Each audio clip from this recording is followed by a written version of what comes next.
नमस्कार, नीलम फॅशन क्रिएशनमध्ये तुम्हा सर्वांचं खूप खूप स्वागत आहे. आजच्या व्हिडिओमध्ये मी तुम्हाला तुमची ही बाही चुकत असेल तर तुम्ही कशा पद्धतीने बाहीचं कटिंग करायचं आहे हे इथं मी तुम्हाला अगदी सविस्तर असं समजावून सांगणार आहे. तर व्हिडिओ कुठेही स्किप करू नका, अगदी शेवटपर्यंत पहा. तर इथे मी हा 36 साईजचा बॅक पार्ट कटिंग करून घेतलेला आहे. पहा, 9 प्लस या इथे 1.5 इंच मार्जिन, बरोबर आपला 10.5 इंचावरती हा भाग आहे पाठीमागचा. म्हणजे आपली चेस्ट आहे 36चा चौथा भाग 9 इंच, तर हे 1.5 इंच मार्जिन इथं येतं. तर इथंपर्यंत हा छातीचा चौथा भाग झाला 9 इंच, हे 1.5 इंच मार्जिन. आता हा पूर्ण मुंडा घेर आहे. इथून आता हे जे फिटिंगचा पॉईंट आहे, इथून इकडे आपला हा मुंडा असतो, तर तो आपल्याला मोजायचा आहे. तर मुंडा मोजल्यामुळे कधीही तुमची बाही चुकणार नाही. आणि बाहीला आकार जर तुमची सुद्धा व्यवस्थित नसतील तर तुमच्या बाहीमध्ये नक्कीच घोळ चुन्या वगैरे येणार आहे. तर ते येऊ नये यासाठी इथं मी तुम्हाला एकदम परफेक्ट पद्धत सांगत आहे. तर इथे मी पेपर घेतलेला आहे बाही कटिंगसाठी आणि हा बॅक पार्ट आहे. पहा, अशा पद्धतीचा हा ब्लाऊज आहे आपला. आणि इथे मी हा अस्तर कट करून घेतले. तर इथे अर्धा इंच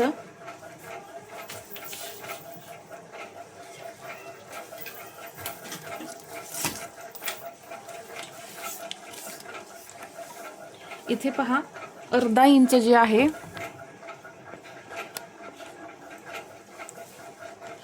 शिलाईमध्ये जाणार, आपलं शोल्डर जोडणार. इथं आपण या पद्धतीने इथे हे शोल्डर जोडणार अर्धा इंच. आता इथून इथपर्यंत हे किती इंच मुंडा येतोय हे पाहायचंय.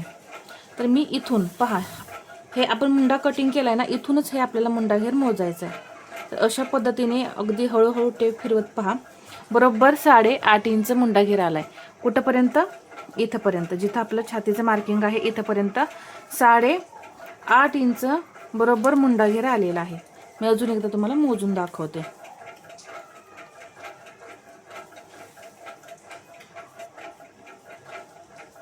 पहा, बरोबर 8.5 इंच मुंडा घेर आणि याच्या पुढे हे आपलं हे 1.5 इंच मार्जिन आहे.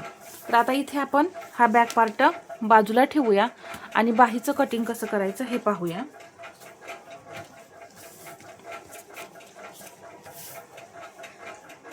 मी या इथे बाहीची उंची घेणार आहे 5.5. त्यामध्ये मी 1 इंच प्लस करणार आहे 6.5 इंच. इथून ही 6.5 इंचावरती मी उंचीचं मार्किंग करून घेतलेलं आहे. आता एक लाईन ओढून घेऊया. इथं लाईन ओढल्यानंतर तुमचा प्रश्न असतो कॅप हाईट किती घ्यायची. आता या इथे कॅप हाईट पहा, आपण साईज पाहिलेली आहे 36, तर त्याचा आपल्याला 10वा भाग करायचा आहे. कितवा? 10वा भाग. मग तो किती येणार आहे, तो कसा काढायचा? तर अगदी सगळ्यात सोपी पद्धत सांगते. जी काही चेस्ट असेल त्यामध्ये असा पॉईंट द्यायचा. आता 36 साईज आहे, तर यामध्ये मी एक पॉईंट दिला तर किती झाले? 3.6, म्हणजे 3.5 इंचांनी वरती एक पॉईंट. मग तुम्ही वरती हा एक पॉईंट घेतला चालेल, नाही घेतला तरी चालेल. आता आपण सरळ 3.5 इंच घेऊ. 3.5 इंचाचं मार्किंग केल्यानंतर मी एक सरळ लाईन ओढून घेते. इथं लाईन ओढल्यानंतर आता आपल्याला मुंडा घेर किती आलेला होता आपण इथं पाहिलेला आहे. पहा, इथं पाहिलेला आहे 8.5 इंच आपला मुंडा घेर आहे. तर तो मी आता या इथे घेणार आहे. तर मी इथून 8.5 इंच मार्किंग करून घेते या लाईनवर.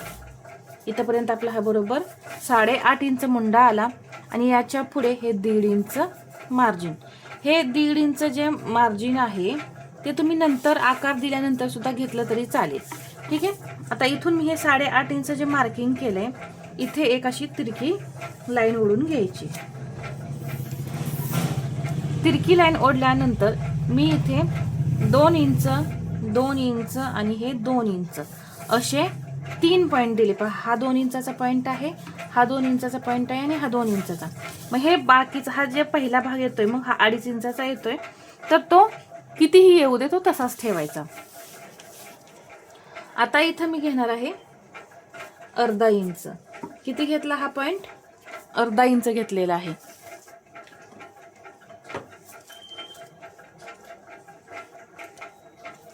हा पहिला पॉईंट अर्धा इंच घेतला, हा दुसरा पॉईंट पण मी अर्धा इंच घेणार आहे या इथे.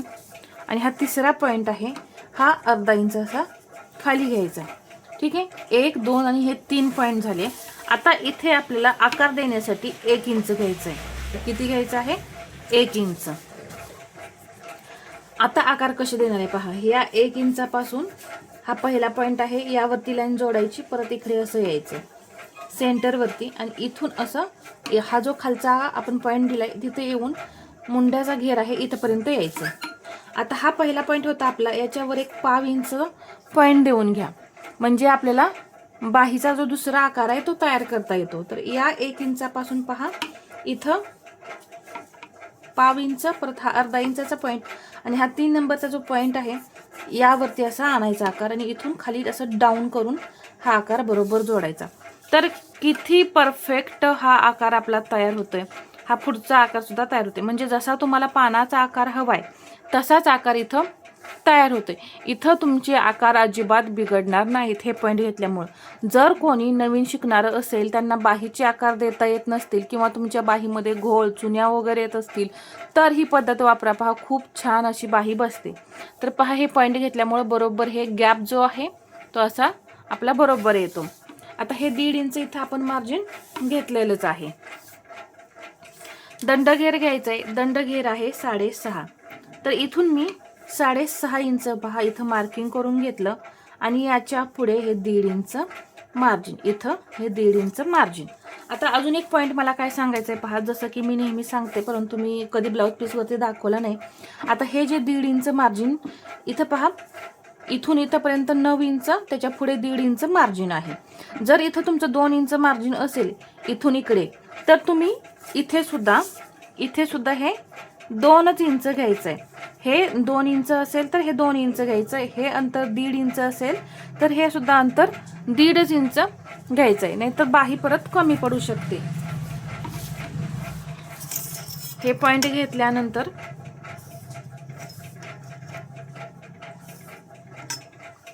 असे मी हे पॉईंट जोडून घेतले. पॉईंट जोडून घेतल्यानंतर जवळपास अर्धा इंच इथं अजून एक पॉईंट देऊन हा जो पाठीमागचा आकार आहे ना, हा आकार, हा पुढचा नाही, हा पाठीमागचा जो आकार आहे ना तो आहे असा इथं नेऊन जोडायचा. पहा, असा नेऊन जोडायचा. यामुळे बाही इथं आपण हे डाऊन का करायचं आहे, आपण पाठीमागच्या भागामध्ये सुद्धा मुंडा डाऊन करतो आणि इथे सुद्धा डाऊन करायचा, म्हणजे जो हा मुंडा आहे पाठीमागच्या भागाचा, हा मुंडा इथं हे आपण डाऊन केलेलं असतं. हा मुंड्याचा घेर आणि हा मुंड्याचा घेर बरोबर मॅच होतात. असे याचे वेगळे आकार आणि याचे वेगळे आकार असं दिसत नाही. याकरिता आपल्याला हे डाऊन करायचं आहे, म्हणजे घोळ पण येत नाही. तर आपण पाठीमागील मुंड्यामध्ये घोळ येऊ नये म्हणून हा उतार देतो, तसंच बाहीला सुद्धा आपल्याला हा उतार द्यायचा आहे. तर किती छान असा आकार तयार झालेला आहे, तुम्ही ते पाहू शकता. खूप सुंदर असा आपला डायग्राम तयार झाला. आता आपण कटिंग करायचं आहे. कटिंग करताना हा दुसरा जो आकार दिलेला आहे आपण इथला, हा पाठीमागचा जो असतो तो कटिंग करून घ्यायचा आधी. पहा, या पद्धतीने मी हा कटिंग करून आपली बाही पहा कशी तयार झाली. या पद्धतीनं तुमची सुद्धा बाही तयार झाली पाहिजे. आता ही ओपन करून घ्यायची आणि हा जो आपण पानाचा आकार दिलेला आहे हा कट करून घ्यायचा आहे.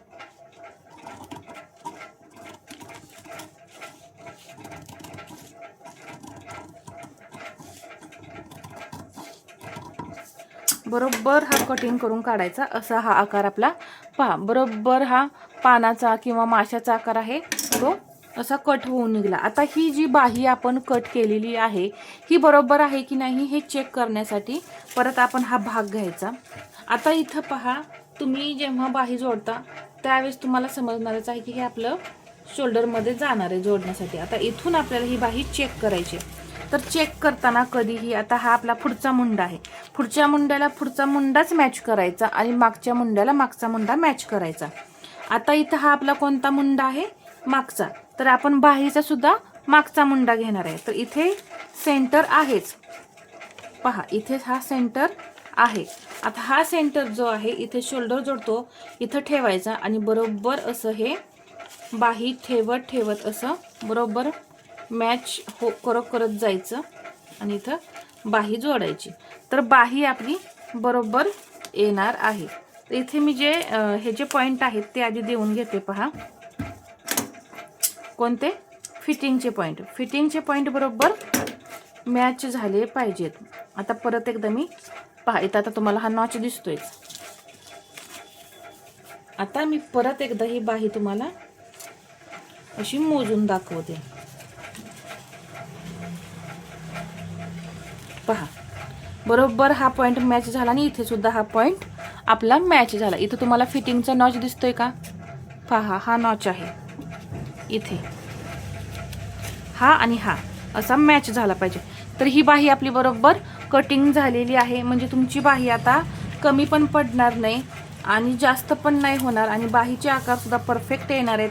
त्यामुळे तुमची बाही सुद्धा अजिबात चुकणार नाही. तर इथे मी डिटेलमध्ये तुम्हाला बाही कशी करायची कटिंग हे मी दाखवलेलं आहे. तर हा व्हिडिओ तुम्हाला कसा वाटला हे मला कमेंटमध्ये सांगा आणि व्हिडिओ आवडला असेल तर लाईक, शेअर आणि सबस्क्राईब करायला विसरू नका. धन्यवाद.